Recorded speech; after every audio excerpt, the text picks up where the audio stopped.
Bonjour et bienvenue sur le Journal du Geek, c'est Anne et donc on est au MWC sur le stand de HTC pour découvrir ce fameux HTC One M9. De prime abord, comme vous pouvez le voir, il ressemble énormément au HTC One M8. D'ailleurs, très franchement, de loin, on voit aucune différence.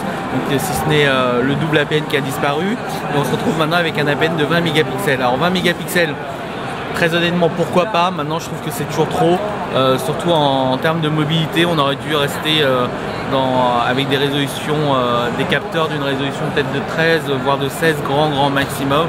Et je comprends même pas d'ailleurs pourquoi HTC n'a pas travaillé sur un capteur ultra pixel de 8 mégapixels, ça aurait été parfait.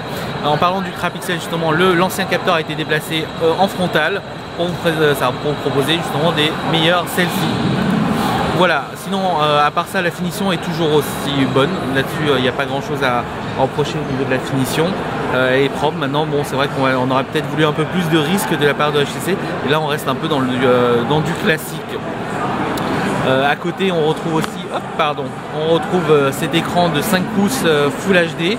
Full HD, Quad HD, c'est un faux débat parce que très honnêtement on verra pas trop de différence entre le Full HD et le Quad HD.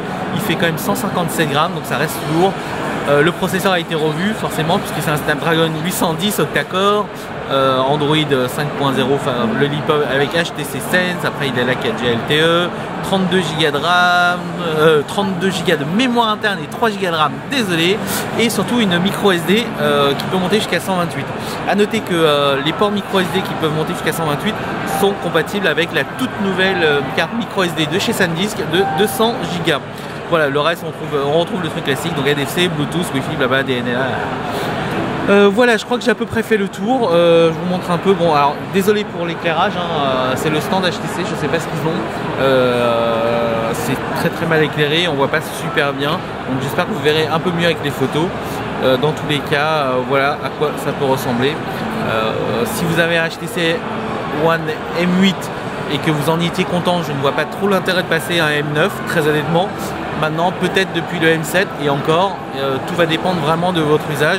Et si vous voulez vraiment quelque chose de plus sympa en termes de design, de plus à jour, bon, bah forcément le G4 qui va arriver chez LG, peut-être d'ici la fin d'année les nouveaux Xperia Z4 et le nouveau Galaxy S6, forcément le Edge, la version Edge, les iPhones, etc.